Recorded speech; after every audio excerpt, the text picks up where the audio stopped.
Imagine writing a law that forces like every single American citizen to buy a product from a private for-profit company Right.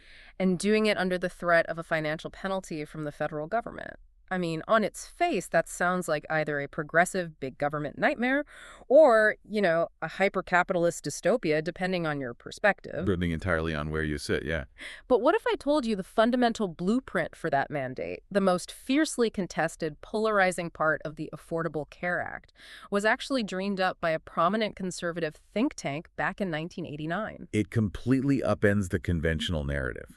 I mean, we tend to view these massive pieces of legislation as pure ideological victories for one side or the other. Exactly. But when you actually look at the architecture of the ACA, it is this bizarre, deeply compromised fusion of competing economic theories. And today we are taking a crowbar to that architecture. We are basically ripping the partisan politics right out of the Affordable Care Act to look solely at the plumbing of the policies. Like mechanics. Just the mechanics. So if you are tuning into this deep dive, maybe you're preparing for a major policy debate or trying to wrap your head around healthcare economics for a class Or maybe you're just trying to understand the invisible forces dictating your own medical bills. Right. Our mission today is to demystify this behemoth of a law. We are zeroing in on the primary regulatory changes that rewrote the individual insurance market, the massive expansion of Medicaid for low-income Americans, and those incredibly unexpected bipartisan origins that, made it all happen. But before we dig into those mechanisms, we really have to establish a clear boundary for this conversation. Yeah, this is crucial. The source material we're unpacking today contains heavily documented history and some highly charged debates that span the entire political spectrum. From the far left to the far right. So I want to speak directly to you, the listener, for a second to make this absolutely unequivocally clear. We are not taking any sides today. Not at all. We are not endorsing the viewpoints of the original sources or the politicians mentioned, the critics, the advocates, nothing. Our job is strictly to act as your impartial guides through the text provided. We are just here to map out the factual mechanics, the historical timeline, and the documented impacts contained in the research. The politics stay at the door. And setting that stage requires grasping the sheer scale of what we are talking about. It really does. When the Affordable Care Act was signed into law on March 23, 2010, it wasn't just like a tweak to the system. Right. It represented the single most significant regulatory overhaul and expansion of coverage in the U.S. healthcare system since Medicare and Medicaid were enacted in 1965. That's a huge deal. So to understand why it looks the way it does, why the drafters decided to heavily regulate private insurance companies rather than just burning the system down and building a single-payer, government-run system from scratch, we actually have to rewind the clock. We do. We need to go back to the 1980s and examine a very specific, quiet crisis that was bubbling up in emergency rooms. Yeah, tell us about that crisis. Well, it's known in economics as the free rider problem. And its modern healthcare origins trace back to a federal law passed in 1986 called EMTALA. EMTALA. Right, the Emergency Medical Treatment and Active Labor Act. Okay. EMTALA essentially mandated that any hospital participating in Medicare, which is, almost every hospital in the country, must provide stabilizing emergency care to anyone who walks through their doors. Regardless of ability to pay. Exactly. Regardless of ability to pay, citizenship status, or whether they have insurance. And, on a human level, that makes perfect sense. If someone collapses on the sidewalk with a heart attack, the paramedics and the ER doctors shouldn't be rifling through the patient's wallet to check their credit score before charging the defibrillator. No, of course not. You stabilize the human being first. Morally, it's unquestionable. Economically, however, it created a massive structural distortion in the market. Because the care isn't actually free. Right. The resources used in that emergency room, the trauma surgeons, the MRI machines, the surgical suites, the medications, none of that is free. It all costs an absolute fortune. So when an uninsured patient racks up a $50,000 ER bill and simply cannot pay it, that debt doesn't just vanish into the ether. It doesn't. The hospital absorbs the blow initially. But hospitals have incredibly tight operating margins. They can't just write off millions in uncompensated care and keep the lights on. So they have to find a way to make up that lost revenue. And they do it through cost shifting. To cover the losses from the uninsured, hospitals incrementally raise the prices they charge for everything else. I They see. charge higher rates to the private insurance companies for routine procedures, hospital stays, diagnostics, and the private insurance companies, in turn, are not going to just accept lower profit margins. So they pass those higher costs directly onto employers and individuals. Exactly, in the form of higher monthly premiums. Which means if I am responsibly buying health insurance every month, a portion of my premium is quietly being siphoned off to cover the emergency care of the uninsured. Yes, it acts as a massive, invisible tax levied on people who buy insurance, subsidizing those who don't. And that dynamic creates a perverse incentive, doesn't it? It really does. If you are young, relatively healthy, and tight on cash, you might look at the system and think, why should I pay hundreds of dollars a month for insurance? If I get hit by bus, Amtelakey guarantees the ER will patch me up. You become a free rider on the system. Right. And this brings us back to that surprising conservative origin story. Because the people who first looked at this free rider problem and proposed a structural, market-based solution weren't progressive reformers. No, the most prominent early solution came from the Heritage Foundation in 1989. The Heritage Foundation, a conservative think tank. Exactly. They recognized that the hidden tax of uncompensated care was distorting the free market. So their solution was the individual mandate. They argued that if society guarantees you emergency care, then you have a personal responsibility to ensure you can pay for it. So you don't become a financial burden on your neighbors? Right. It was framed entirely around personal responsibility. Instead of the government taking over the healthcare system, which was the great fear surrounding single-payer proposals, the government would simply mandate that citizens engage with the private market. And that concept didn't just stay locked in a think tank, right? No, it became the centerpiece of Republican legislative strategy in 1993. At the time, President Bill Clinton was pushing a massive, sweeping healthcare reform package. Often dubbed Hillary Care. Yes, Hillary Care. And it centered heavily on an employer mandate forcing businesses to provide insurance. The pushback against that was fierce. Unbelievably fierce. And in response, Republicans in Congress, led by figures like John Chafee, Orrin Hatch, Bob Bennett, and Chuck Grassley, introduced an alternative called the HART Act. The Health Equity and Access Reform Today Act. And the HART Act is essentially the skeletal blueprint for what would become the Affordable Care Act. Wow. It featured an individual mandate requiring every citizen to buy insurance, a financial penalty for those who refused, and federal subsidies to help low-income people purchase private plans through state-based purchasing groups. What strikes me as so bizarre looking back at the historical record is the rhetoric. I mean, today, the individual mandate is often attacked as an unprecedented overreach of federal power. Oh, absolutely. But in 1993, the proponents of the HART Act weren't raising constitutional alarms about forcing citizens to buy a product. Not at all. The economic consensus at the time, particularly among conservative economists like Mark Pauly, who advised the George H.W. Bush administration, was incredibly pragmatic. They viewed the mandate's penalty not as a tyrannical infringement on liberty, but essentially as a tax. Exactly. Even the Congressional Budget Office, the CBO, modeled it as a revenue-generating tax in 1994. It was just seen as a standard economic lever to correct a market failure. So you have this structure, the mandate, the subsidies, the private purchasing pools, that was fundamentally conservative in its origin. Yeah. But how does that merge with the Democratic push for reform over a decade later? Our sources point heavily to a shift in the academic perspective on healthcare spending, championed by a man named Peter Orszag. Peter Orszag. He's a crucial, if wonky, figure in this history. He served as President Obama's director of the Office of Management and Budget. And he viewed the healthcare crisis almost entirely through the lens of data, right? Data, efficiency, and cost-benefit analysis. He was deeply, deeply influenced by a concept called comparative effectiveness. Which is basically the idea of looking at hard empirical data to determine which medical treatments actually yield positive health outcomes and which ones are just billing padding. Precisely. And the holy grail of this data was the Dartmouth Atlas of Healthcare, spearheaded by a researcher named John E. Wenberg. Okay. The Dartmouth researchers spent years analyzing Medicare claims data across the country, and what they found was just staggering. What did they find? They found massive, inexplicable variations in how much Medicare spent per patient, depending on where that patient lived. And there is a legendary anecdote about this that perfectly illustrates the impact of the data.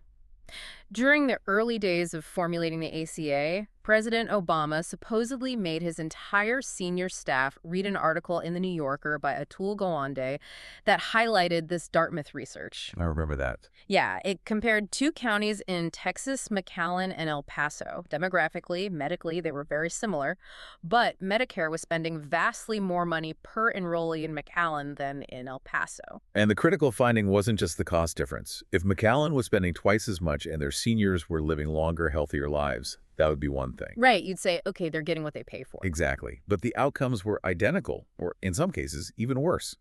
The extra spending wasn't buying better health. Where was the money going then? It was going toward volume. The traditional American healthcare system operates on a fee-for-service model. Doctors and hospitals are paid for every single thing they do. Every blood test. Every blood test, every MRI, every day in a hospital bed generates a separate bill. The system financially rewards doing more things, regardless of whether those things are medically necessary or effective. So a doctor in a fee-for-service system might order a third MRI just to be absolutely 100% sure, knowing the hospital gets paid for it, rather than relying on the first two. It's an incentive structure that practically begs for overtreatment. So Orszag and the reformers looked at that Dartmouth data and saw a gold mine. They really did. Yeah. They theorized that if they could write a law that fundamentally changed those incentives, moving away from paying for volume and toward paying for value and outcomes, they could wring hundreds of billions of dollars of waste out of the system. And that saved money could then theoretically fund the massive subsidies needed to cover the uninsured. That was the theory. It's a fascinating theoretical marriage. You take the conservative market-based structure of the individual mandate to solve the free rider problem, and you graft it onto this technocratic, data-driven, progressive obsession with wringing out systemic inefficiencies. It's very elegant on a whiteboard. Yeah, but taking that elegant whiteboard theory and turning it into past legislation between 2008 and 2010 was an absolute bloodbath. The legislative gauntlet the ACA ran is historic.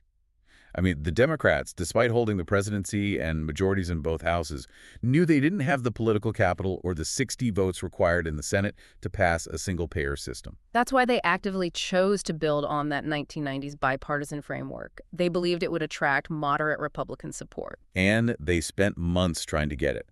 The Senate Finance Committee, composed of 3 Democrats, Max Baucus, Jeff Bingham, and Kent Conrad, and 3 Republicans, Mike Enzi, Chuck Grassley, Olympia Snow, met for over 60 hours in grueling closed-door sessions trying to hammer out a bipartisan compromise. But outside those committee room doors, the political landscape was shifting violently.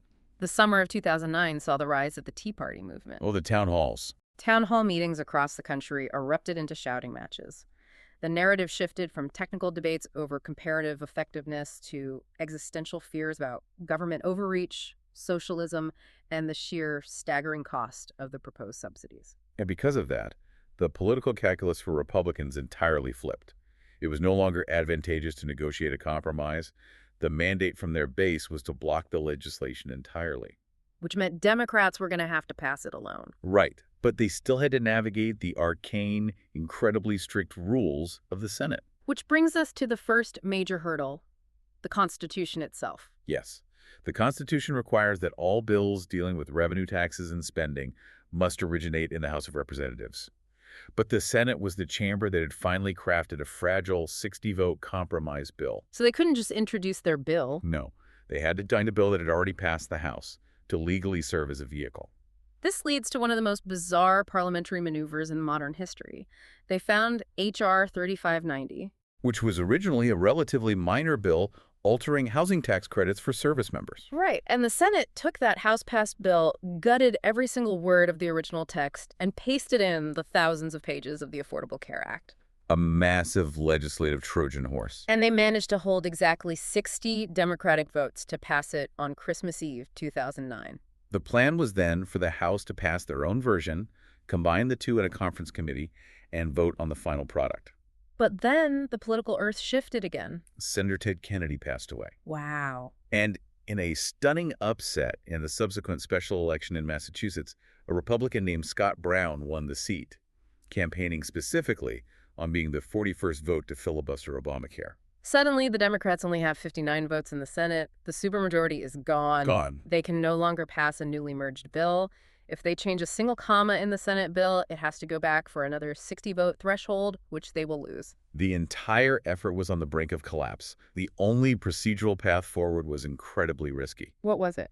The House of Representatives would have to swallow their pride, abandon their own preferred version of the bill, and vote to pass the Senate's exact bill, word for word. Because if they did that, it bypasses the Senate entirely and goes straight to the president's desk to become law. Exactly. But the House Democrats hated parts of the Senate bill. It didn't have the financial fixes and the subsidy levels they demanded. Which is where the obscure process of budget reconciliation comes into play. Yes. The plan was a two-step maneuver. First, the House passes the flawed Senate bill.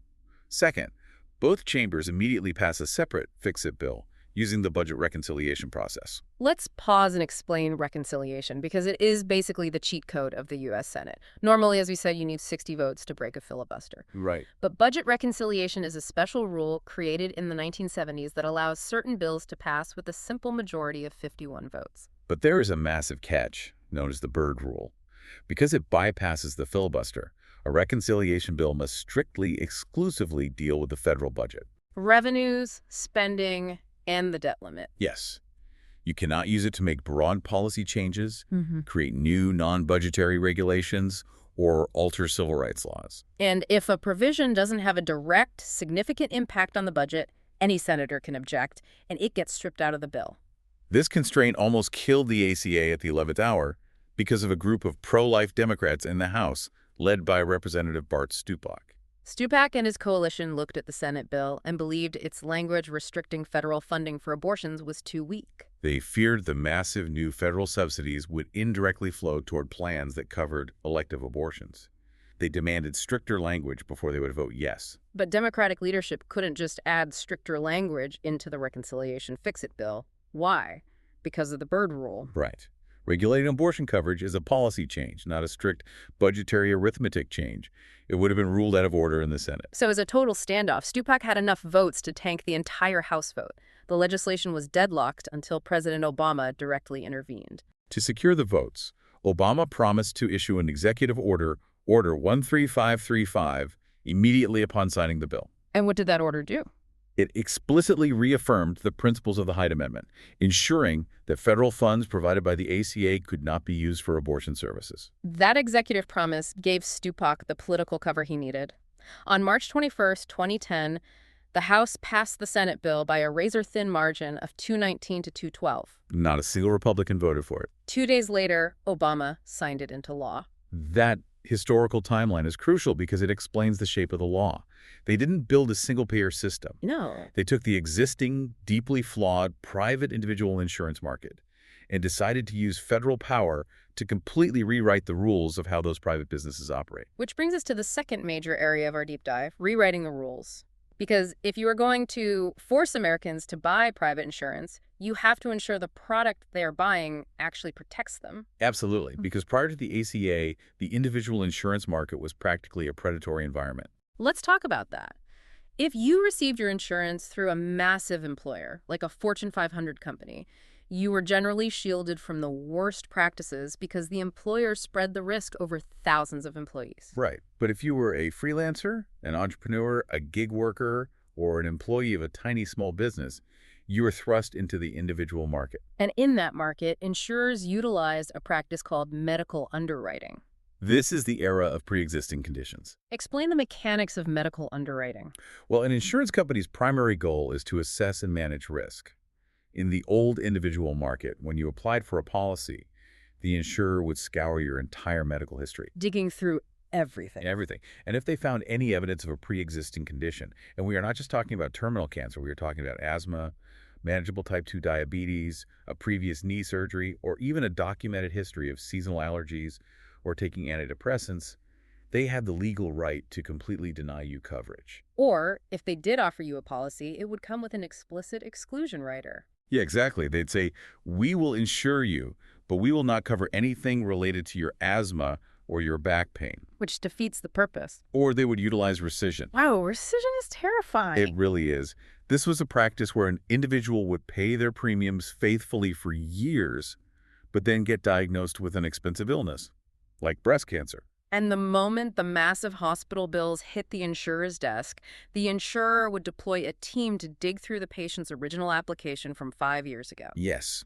If they found a single error, say the patient forgot to list a minor dermatology visit from their teenage years, the insurer would declare the application fraudulent and retroactively cancel the policy. Leaving the patient to face bankruptcy while fighting for their life. The Affordable Care Act obliterated those practices. They implemented a regulatory pillar called guaranteed issue. Under the ACA, it is federally illegal for an insurance company to deny coverage to any individual or refuse to renew a policy based on a pre-existing condition. If you apply during the open enrollment period, they must issue you a policy, period. But guaranteed issue by itself is economically toothless, right? Completely. Because an insurer could theoretically say, fine, the law says I have to sell a policy to this diabetic applicant. So I will price the monthly premium at $12,000 a month. It's a de facto denial. Exactly.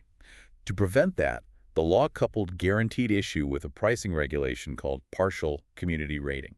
Community rating. Let's break that down. Community rating is an actuarial concept where everyone in a specific geographic area pays the exact same premium, regardless of their health status. And the ACA implemented a partial version of this. Under the new rules, an insurance company is only allowed to vary the price of a premium based on 4 distinct factors. Age, geographic location, family size, and tobacco use. That's it. They cannot charge you a penny more because you have cancer or because you are a woman, which, was common practice prior to the law, charging women more because of potential maternity costs. And even on the age factor, the law implemented strict guardrails. They instituted a 3-to-1 age banding rule. What does that mean? This means that an insurance company cannot charge their oldest applicant, say a 64-year-old, more than 3 times what they charge their youngest adult applicants, like a 21-year-old.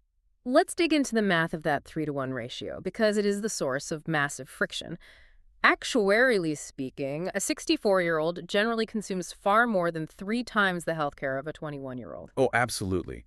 The true cost ratio is often closer to 5-to-1 or 6-to-1. So by legally capping the ratio at 3-to-1, the government is deliberately overcharging the young, healthy 21-year-old to artificially lower the premium for the 64-year-old. That is exactly right. It is a forced, systemic cross-subsidization. The young and healthy are required to pay more than their statistical risk dictates in order to make the insurance affordable for the older, sicker population. Because without that 3-to-1 cap, older Americans would simply be priced out of the individual market entirely. They wouldn't be able to afford it.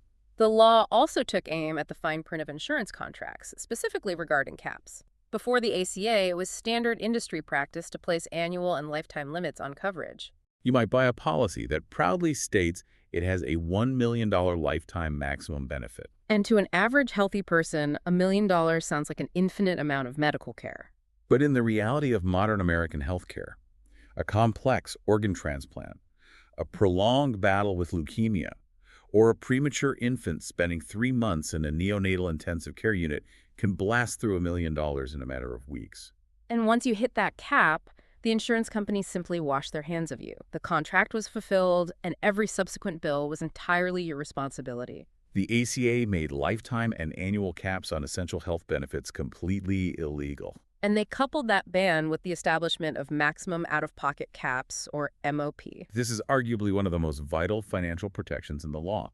Every ACA-compliant plan must include a hard mathematical ceiling on what a patient has to pay in a given year. This means you know your worst-case scenario. If your MOP is set at $8,000, you will pay your deductibles, your copays, and your coinsurance for every doctor visit and prescription. But the second your personal spending hits exactly $8,000, the insurance company is legally obligated to step in and pay 100% of all remaining covered medical costs for the rest of the calendar year. You cannot be financially ruined beyond that set limit. But of course, a worst-case scenario cap is completely useless if the insurance company defines covered medical costs so narrowly that nothing you actually need is included. Right. If I hit my MOP, but the insurance company says, sorry, we don't cover chemotherapy at all, I'm still bankrupt. Which is where the ACA had to define what health insurance actually is. They tasked the National Academy of Medicine to establish a baseline, which became known as the 10 Essential Health Benefits. Every single new policy sold in the individual and small group markets had to comprehensively cover these 10 categories. It was a massive expansion of standard coverage. The list is extensive. It includes ambulatory patient services, emergency services, hospitalization. It mandates parity for mental health and substance use disorder services, meaning insurers have to treat behavioral health with the same financial coverage as physical health.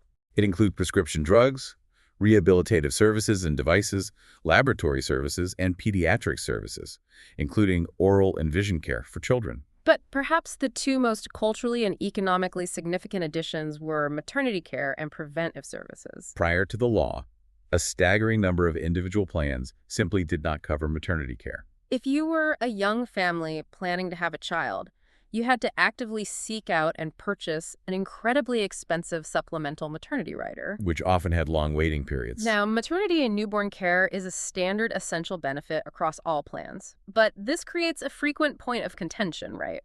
You will often hear critics say, I am a 60-year-old single man. Why is the federal government forcing me to buy a health insurance policy that includes maternity care? It is a totally logical question from the perspective of an individual consumer, but from an insurance perspective, it goes back to the concept of the risk pool. If you allow people to pick and choose benefits entirely based on their current needs, if only pregnant women buy maternity coverage and only cancer patients buy chemotherapy coverage, the system collapses into adverse selection. Because the cost of the maternity rider becomes so astronomically high that no family can afford it? Exactly. By forcing the 60-year-old man to carry the coverage, you spread the cost of childbirth across the entire societal pool, making it affordable for the young families who actually need it. It's the same logic behind public schools. You pay property taxes to fund the local schools even if you don't have children, because society collectively benefits from an educated populace. The ACA applies that collective logic to private insurance benefits. The essential benefits also mandated a suite of preventive services that must be provided absolutely free to the patient at the point of care. No copay, no coinsurance, no deductible. We are talking about routine immunizations, mammograms, colonoscopies, blood pressure screening, gestational diabetes screening, HIV screening, and domestic violence screening and counseling. The economic theory here is straightforward. An ounce of prevention is worth a pound of cure. Yeah, it is vastly cheaper for the healthcare system to pay a few $100s for a free colonoscopy to snip a benign polyp today than it is to pay hundreds of thousands of dollars for late-stage colon cancer surgery and chemotherapy 5 years from now because the patient avoided the screening due to a $50 copay. This mandate also included all FDA-approved contraceptive methods for women, which, sparked an absolute firestorm of litigation. Right, because the mandate applied to almost all employers, leading to Supreme Court cases like Burwell v. Hobby Lobby. The debate centered on whether closely held, private, for-profit corporations could claim religious exemptions to providing certain contraceptives to their employees. But beneath the legal and cultural warfare, the public health mechanism remained the same. Remove financial barriers to necessary care. So now we have a market where every plan must accept everyone, regardless of health, and every plan must offer the same robust, standardized benefits. And to help consumers actually navigate and compare these identical products, the law created the metal tiers on the new health insurance exchanges.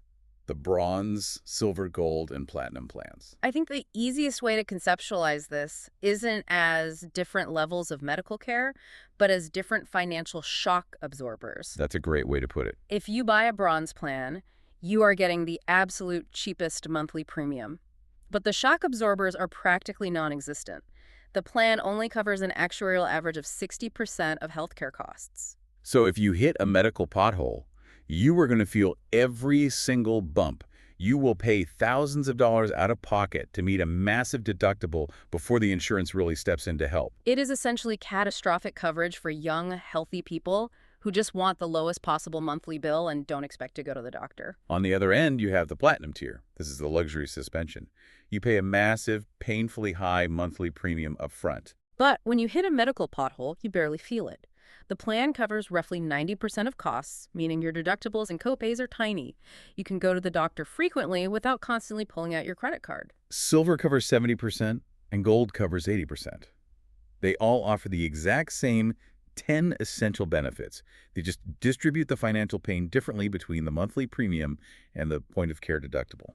Now, there is a massive lingering question here. If the government forces private for-profit insurance companies to offer all these benefits, remove caps, and take on sick people, what stops those companies from simply jacking up the premiums astronomically, paying out the bare minimum in claims, and keeping billions in pure profit? Well, wait, hold on. That is the fundamental nature of a corporation, Right. to maximize shareholder value. Right. If you tell an insurance CEO they have a captive audience legally mandated to buy their product, they're going to squeeze every dime out of it.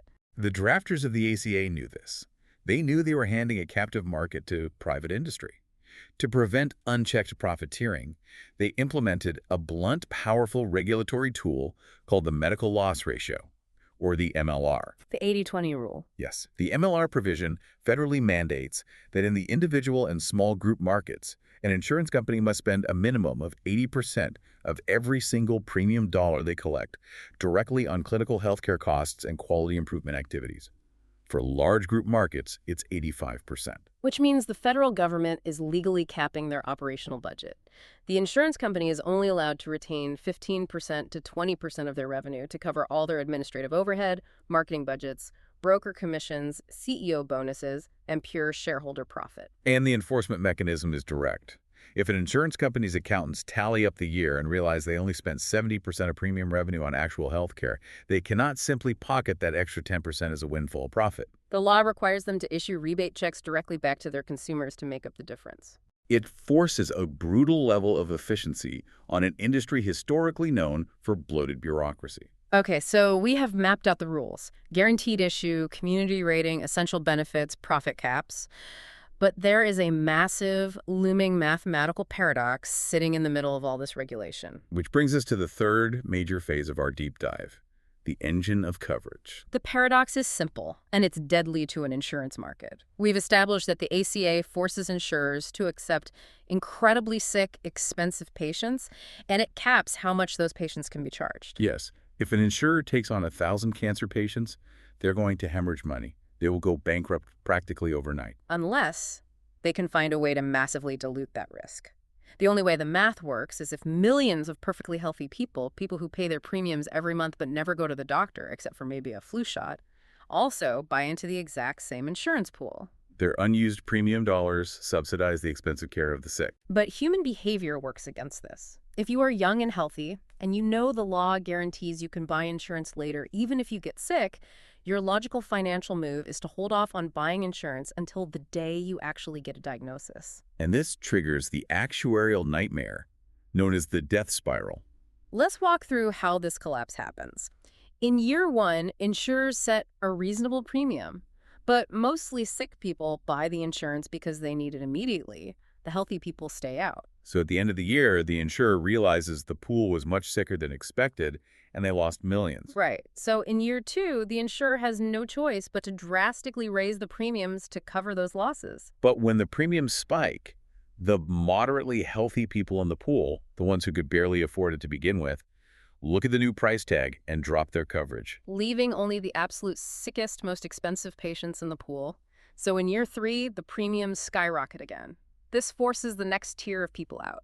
The pool gets smaller, sicker, and more expensive every single cycle until the premiums are astronomical, the insurer goes completely bankrupt, and the entire market collapses inward on itself. To prevent the death spiral, the ACA had to aggressively manipulate human behavior. They needed to force the healthy people into the pool.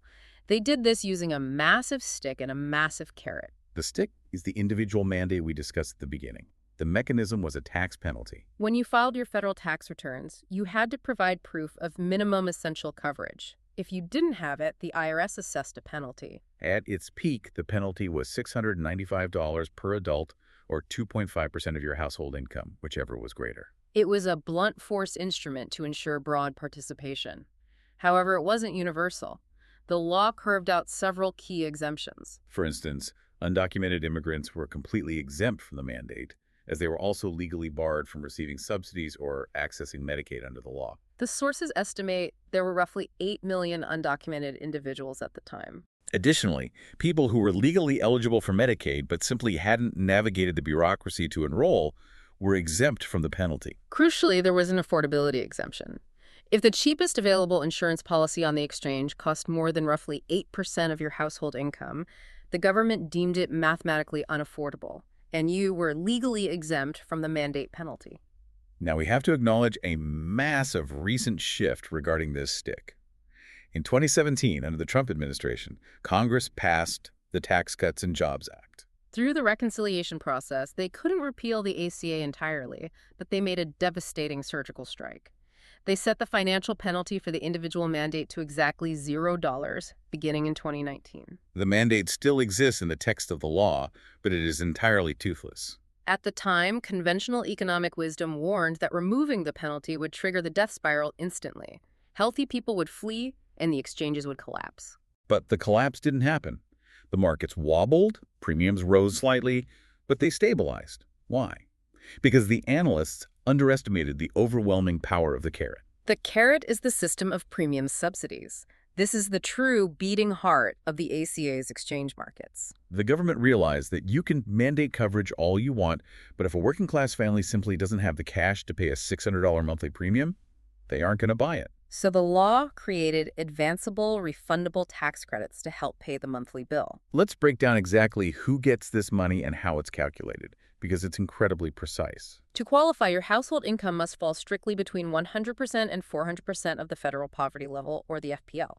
And you have to buy your insurance through the official government exchanges, like healthcare.gov. You also cannot be eligible for Medicaid, Medicare, or have an affordable offer of insurance from your employer. The calculus of the subsidy is tied to a specific benchmark. The second lowest cost silver plan, or the SLCSP, available in your specific geographic rating area. Why the second lowest? Why not just the cheapest? It's a behavioral nudge. By pegging the subsidy to the second lowest plan, the government ensures that the consumer has enough subsidy to afford a decent, middle-of-the-road silver plan. But if the consumer wants to be frugal, they can choose the absolute cheapest bronze plan, apply their generous silver-level subsidy to it, and potentially pay a monthly premium of $0. It encourages price shopping. The law dictates a maximum percentage of your income that you should have to spend on that benchmark plan.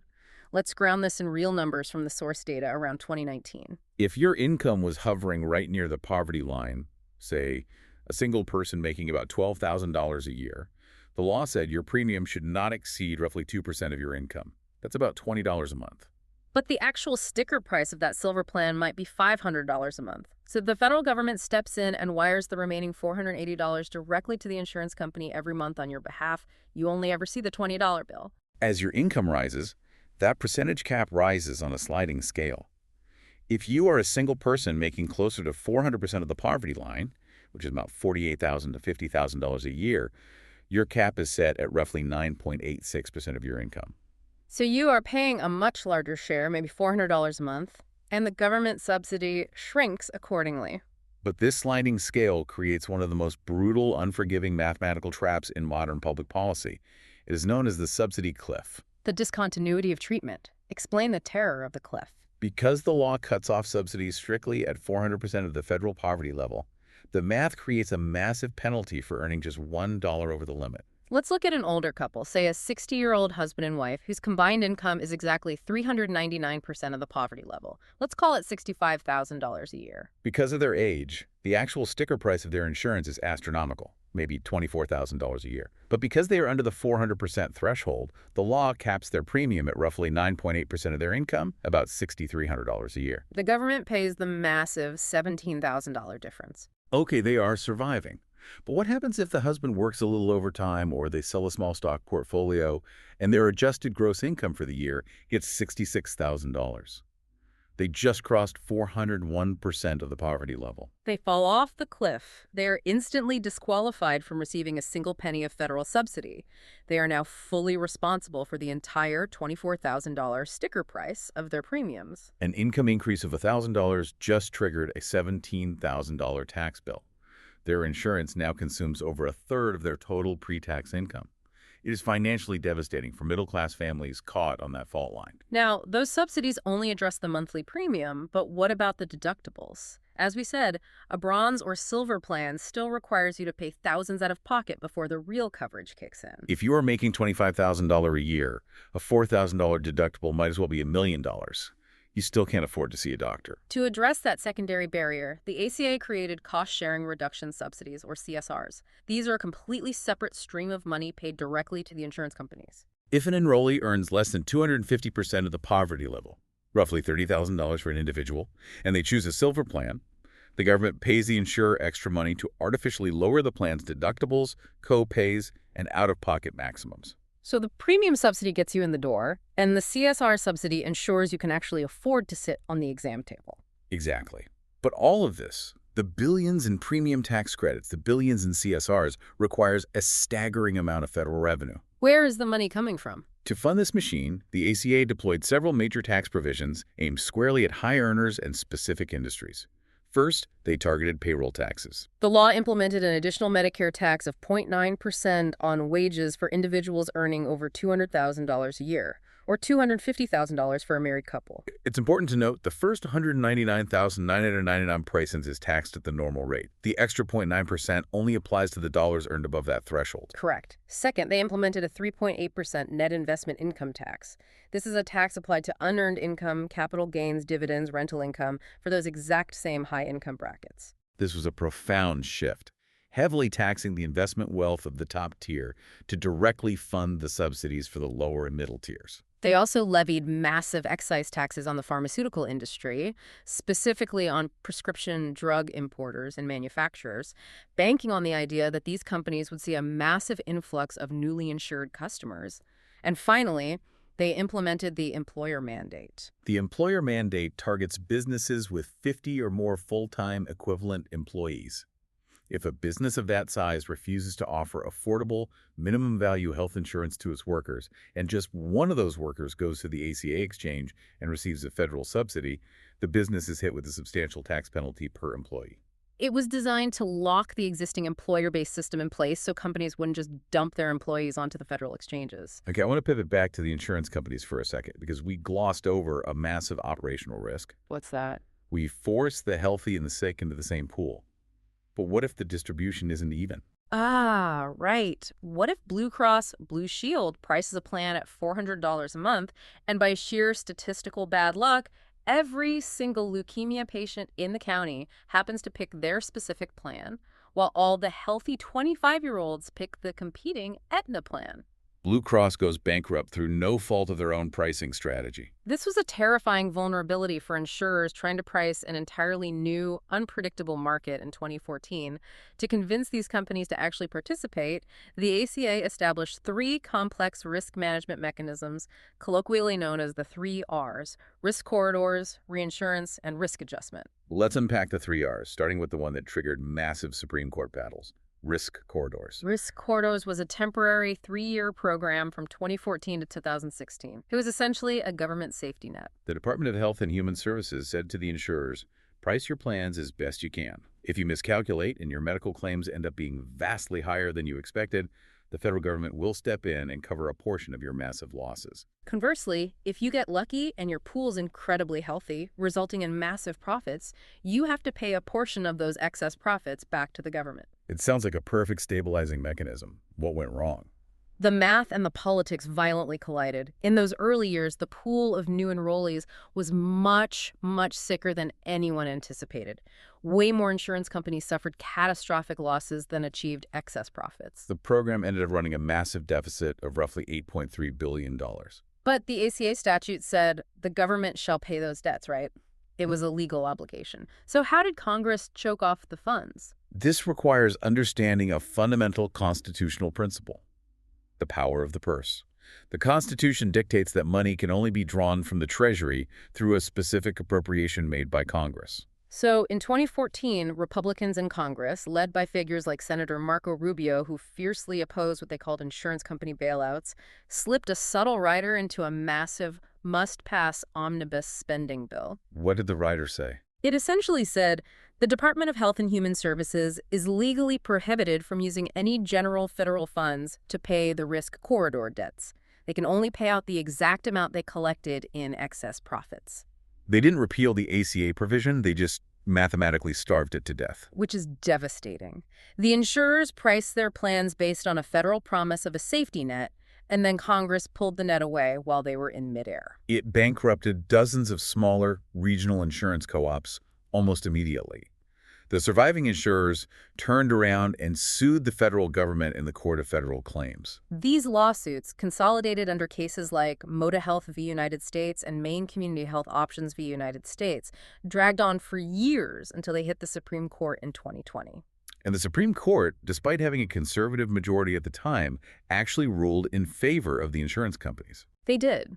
In an 8-1 decision, the court ruled that the ACA had created a binding statutory obligation for the government to pay.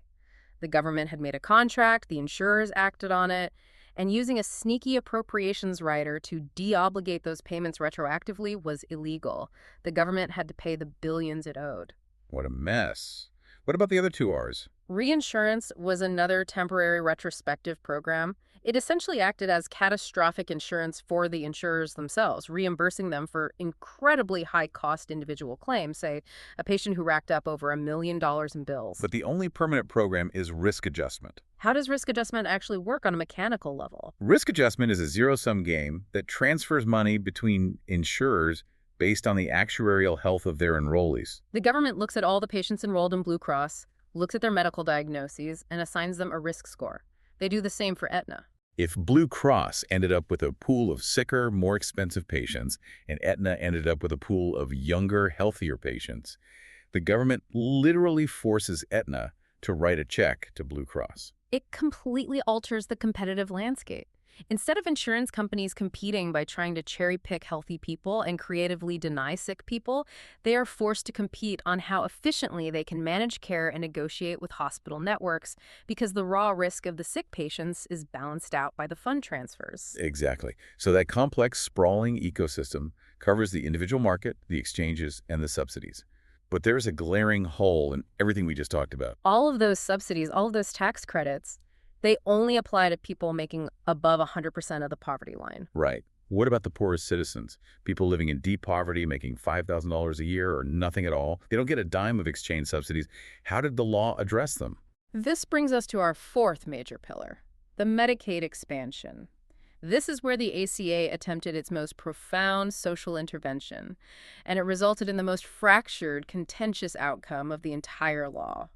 To understand the expansion, we have to look at how Medicaid operated for the 50 years prior to the ACA. Most people assume that before Obamacare, if you were poor, you just got Medicaid. But that wasn't true at all. Old Medicaid was strictly categorical. Being impoverished was a necessary condition, but it wasn't sufficient on its own. To qualify, you had to fit into a specific federally recognized bucket.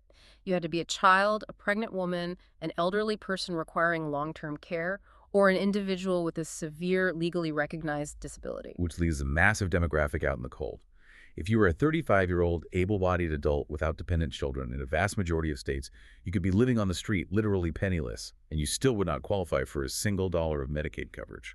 The drafters of the ACA viewed this as a profound moral and systemic failure. Their solution was sweeping. They sought to obliterate the categories. The ACA mandated an expansion of Medicaid eligibility to all U.S. citizens and legal residents with incomes up to 133% of the federal poverty line, regardless of their family status or physical ability. And due to a quirky 5% income disregard rule in the tax calculation, the functional threshold was effectively set at 138% of the poverty level. If you made under that line, you were in. Full stop. But Medicaid is a joint program. It is partially funded by the federal government, but it is administered and partially funded by the individual state governments. Forcing states to suddenly add millions of new people to their welfare rolls is a massive fiscal burden. So the federal government had to make an offer the states couldn't mathematically refuse. They deployed an unprecedented funding mechanism. The federal government promised to pay 100% of the increased costs for every single newly eligible enrollee for the first 3 years of the expansion, 2014, 2015, and 2016. After that, the federal share would slowly phase down, but it would permanently lock in at 90% from 2020 onward. The states would only ever be responsible for 10 cents on the dollar for this massive expansion of their social safety net. But the drafters didn't just rely on the carrot of free money. They included a massive existential stick to ensure compliance. The text of the ACA essentially said to the state governors, you must adopt this expansion and cover these new populations. If you refuse, the federal government will withhold all of your existing legacy Medicaid funding. Which is the nuclear option. Medicaid is often the largest single item in a state budget. If the federal government pulled all matching funds, state healthcare systems would implode overnight. Nursing homes would go bankrupt. Pediatric wards would close. This threat triggered the most consequential legal battle in the history of the law. The 2012 Supreme Court case, National Federation of Independent Business v. Sebelius. This case is famous because Chief Justice John Roberts famously upheld the individual mandate by classifying the penalty as a tax, saving the core of the law. But the second half of that ruling regarding Medicaid is what truly altered the map of American healthcare. The conservative states argued that the federal government's threat to pull all legacy funding was unconstitutionally coercive.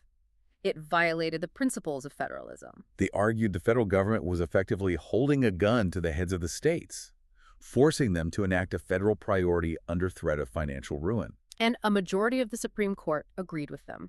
Chief Justice Roberts wrote that while Congress can use financial incentives to encourage states to act, the financial inducement here was so massive and the threat of lost legacy funds so catastrophic that it crossed the line from gentle persuasion into outright compulsion.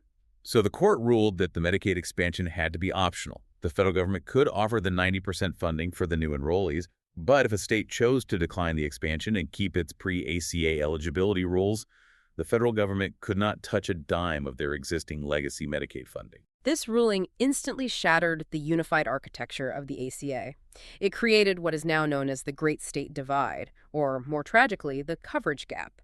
Because immediately, a wave of predominantly Republican-controlled states looked at that 10% future cost, looked at the intense political toxicity of participating in Obamacare, and formally opted out. Which created an absolute mathematical nightmare for the working poor residing in those non-expansion states. The law was designed as an interlocking puzzle.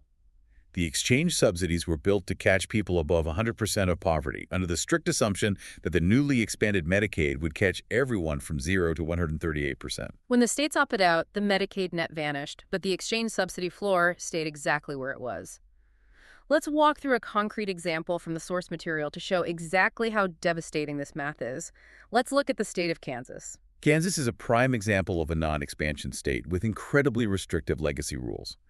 Under their old system, non-disabled adults without children were completely barred from Medicaid regardless of income. If you were a working adult with dependent children, you could qualify, but only if your household income was below a staggeringly low 32% of the federal poverty line. Let's do the actual human math on that. Right. For a family of 3, say a single mother with 2 kids, the federal poverty line is roughly $19,530 a year. 32% of that is an annual income of about $6,250. So if that mother works a few hours a week and makes $6,000 a year, she and her kids get Medicaid. But what happens if she finds a better part-time job and increases her income to $10,000 a year? She has bettered her financial situation, but she has crossed the 32% threshold. She immediately loses her Medicaid eligibility because Kansas considers her too wealthy. So she turns to the ACA exchanges for help. She logs on to healthcare.gov to get a subsidy. But the system rejects her, because the ACA exchange subsidies legally do not kick in until a household reaches 100% of the poverty level, that $19,530 mark. Since she only makes $10,000, the federal government considers her too poor to qualify for a subsidy. She is caught in the middle, too rich for state Medicaid, too poor for federal exchange subsidies. She falls straight down into the coverage gap. She gets absolutely nothing, no Medicaid, no premium tax credits, and she is left completely uninsured. And she wasn't alone. The sources note that researchers calculated up to 6.4 million Americans fell into this exact coverage gap simply because of the zip code they lived in. It created 2 entirely divergent realities of healthcare access in America. By 2016, the data showed that states embracing the Medicaid expansion had driven their uninsured rates down to an average of 7.3%.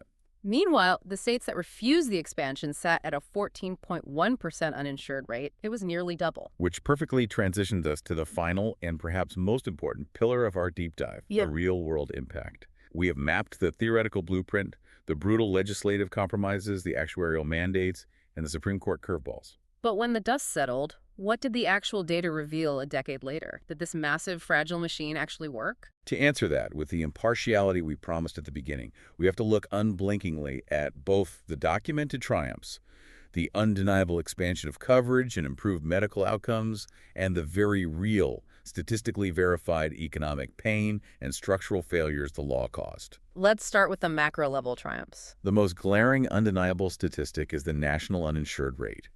Before the ACA fully went into effect in 2010, roughly 16% of the American population lacked health insurance. By 2016, after the mandate, the exchanges and the Medicaid expansion were operating, that number plummeted to 8.9%. Depending on the specific demographic estimates used, the law provided coverage to between 20 and 24 million additional people who previously had nothing. And we have rigorous academic data showing exactly what that influx of coverage meant in terms of human survival. A landmark July 2019 study published by the National Bureau of Economic Research, the NBER, isolated the impact of the Medicaid expansion on mortality rates. They wanted to see if simply giving someone a Medicaid card actually prevented them from dying. Exactly, and the findings were stark. The study focused on adults aged 55 to 64, a highly vulnerable pre-Medicare demographic. They found that states enacting the Medicaid expansion exhibited statistically significant measurable reductions in mortality rates. But numbers to that. How many lives? The NBER estimated that over a 4-year period, the expansion states saved the lives of at least 19,200 older adults. These are people who would have statistically died without the intervention of covered medical care. Conversely, the study calculated that 15,600 older adults died prematurely in the non-expansion states during those exact same years because they lacked access to care. The researchers characterized the life-saving impacts as large, estimating a 39 to 64% reduction in annual mortality rates for the older adults who specifically gained coverage. The sources also highlight granular improvements across highly specific medical disciplines. Take trauma care, for instance. Before the ACA, emergency rooms were flooded with uninsured trauma victims, car crashes, violent injuries. After the law passed, the uninsured rate among trauma patients nationwide plummeted by 50%. In states that expanded early, like Maryland, researchers found that young adults hospitalized for acute traumatic injuries experienced a 25% reduction in mortality and a 60% increase in being discharged to a rehabilitation facility rather than just being sent home to fend for themselves. We see similarly dramatic impacts in the management of chronic infectious diseases. An analysis of public health data found a 2.8% annual increase in viral suppression rates among all people living with HIV nationwide from 2010 to 2015, directly attributed to Medicaid expansion providing consistent access to antiretroviral medications. In Massachusetts, an early adopter of these reforms, the state achieved an astounding 85% viral suppression rate for HIV patients retained in healthcare. And regarding preventative care, a study utilizing National Cancer Institute data found that Medicaid expansion was associated with a 6.4% net increase in early-stage diagnoses of all cancers combined. Which goes back to the free preventive care mandate. Right. People were finally getting their colonoscopies and mammograms because there was no copay. They were catching the tumors at stage 1 when they're highly treatable, rather than showing up in the ER at stage 4 when care is astronomically expensive and often futile. Beyond the medical outcomes, there was a profound macroeconomic shift. Critics spent years arguing the ACA would bankrupt the country. But multiple reports from the nonpartisan Congressional Budget Office over the years concluded that, largely due to the new taxes and the cuts to future Medicare spending growth embedded in the law, the ACA provisions actually reduced the overall federal budget deficit. And perhaps more importantly, it deliberately altered the distribution of wealth in America. A March 2018 CBO report detailed how the ACA functioned as a massive engine for reducing income inequality. The law funded approximately $600 in average healthcare benefits for families in the bottom 40% of the income distribution. And where did that money come from? It was largely paid for by the new Medicare surtax and the unearned investment income tax levied almost exclusively on the top 1% of earners. It was a structural transfer of wealth from the absolute top to the bottom half, routed through the healthcare system. So, if lives were saved, the deficit went down, and inequality was reduced, why did the political warfare never stop? Why is it still so deeply resented by millions of people? We have to provide the impartial pushback detailed in the sources. Where did the machine fail? The pushback is substantial, and it primarily revolves around a devastating affordability crisis for the millions of people who don't qualify for the massive subsidies. For the middle class who had to buy insurance on the individual market without significant federal help, the ACA felt less like a safety net and more like a financial straitjacket. Critics point directly at out-of-pocket costs. We talked about how premiums were subsidized, but the actual cost of using the healthcare system, the deductibles and copays skyrocketed. Over the first decade of the law, households' out-of-pocket spending on healthcare rose by a staggering 77%. The essential health benefits and the ban on caps made the policies actuarially richer, which meant insurers had to shift the costs to the consumer's deductible. The sources cite a survey of 2015 data showing that nearly half, 49% of non-group market enrollees had individual deductibles of at least $1,500. For families, the deductibles routinely exceeded $3,000 or even $5,000. So you are mandated by the federal government to pay $500 a month for a policy, but if your kid gets sick and you have a $5,000 family deductible, you essentially have to pay for all routine pediatric care entirely out of your own pocket anyway until you hit that massive threshold. You are fully insured on paper, but functionally uninsured when it comes to everyday cash flow. The survey noted that only 50% of people were satisfied with their annual deductible. There is also a massive structural critique regarding the Medicaid expansion. We celebrated covering millions of new people, but having a Medicaid card does not automatically equal access to a doctor. According to the research, roughly 30% of healthcare providers across the country outright refuse to accept new Medicaid patients. Why? Is it ideological? It's purely mathematical. The reimbursement rates for Medicaid are abysmally low. On average, a doctor receives about 62 cents from a state Medicaid program for every dollar they would receive from a private commercial insurer for performing the exact same procedure. If a clinic's overhead requires them to make 75 cents on the dollar just to break even, taking a Medicaid patient is a guaranteed financial loss. This has led to widespread reports of a two-tiered system. Critics argue the ACA expanded a second-class tier of coverage where Medicaid patients face agonizingly long wait times, are routinely turned away from private clinics, and struggle immensely to find specialists like endocrinologists or orthopedic surgeons who will accept their coverage. We also must address the broken promises and the public misconceptions that permanently damage the law's credibility. The most devastating of these was President Obama's repeated definitive assertion to the American public: if you like your healthcare plan, you can keep your healthcare plan. That statement turned out to be demonstrably false for millions of people. It did, because when the ACA went into effect, it mandated that all individual plans must meet those new essential health benefits standards. Millions of Americans who were perfectly happy with their cheaper, skimpier, bare-bones policies suddenly received cancellation notices from their insurers in the fall of 2013. Their existing plans were deemed illegal under the new federal regulations. They were forced onto the exchanges to buy vastly more comprehensive and often vastly more expensive plans they didn't necessarily want. The blowback was monumental. PolitiFact famously named Obama's statement their 2013 lie of the year. It cemented a narrative that the government was not enhancing choice, but forcibly dictating it. There were also the very real fears of the exchange death spiral we analyzed earlier. While the entire national market didn't collapse into a singularity, many regional marketplaces suffered tremendously. Because the initial risk pools were older and sicker than expected, several major national insurers like Aetna and United Healthcare simply abandoned dozens of state exchanges entirely to stop bleeding cash, which destroyed competition. By 2017, 5 entire states only had a single insurance company offering plans on their exchange. If you lived in one of those states, you had a federal mandate to buy a product, but a functional monopoly selling it to you. And finally, we have to mention the most infamous, pervasive misconception of the entire era: the death panels. This was a rhetorical weapon that haunted the law for years. Critics claimed the ACA created shadowy boards of government bureaucrats who would review the medical files of the elderly and coldly decide if they were worth the cost of rationing out life-saving care. In reality, this was a massive distortion of two relatively benign provisions. First, there was a provision that simply allowed Medicare to reimburse doctors for having voluntary advanced care planning consultations with their patients, discussing living wills, hospice preferences, and end-of-life wishes if the patient wanted to. Second, the law created the Independent Payment Advisory Board, a wonky panel tasked solely with suggesting systemic Medicare cost savings to Congress if spending targets were breached. The law explicitly forbade this board from rationing care or modifying benefits. But the nuance didn't matter. The labeled death panels tapped into a deep, visceral fear of government control over life and death, and it's stuck in the public consciousness, shaping elections for a decade.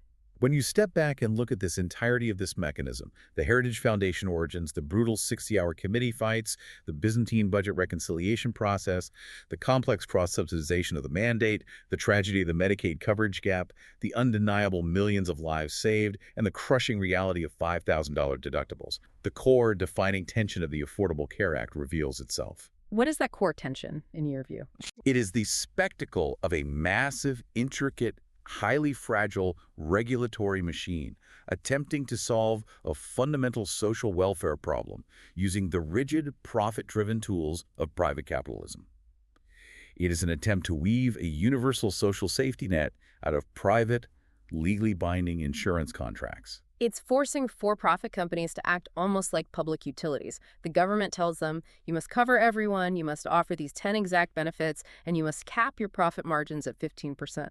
But simultaneously, the government recognizes these companies will fail under those rules, so it relies heavily on public tax dollars, billions in subsidies, to prop those very private markets up and keep them from collapsing into a death spiral. Precisely. It is a grand, sprawling compromise that inherently contains the deepest flaws of both a free market system and a government-run system. It is neither pure capitalism nor pure socialism. It is uniquely, messily American. Which brings us to the end of our journey today. We have mapped the plumbing, the triumphs, and the failures. But I want to leave you, the listener, with a final, provocative thought to mull over as you navigate your own healthcare choices.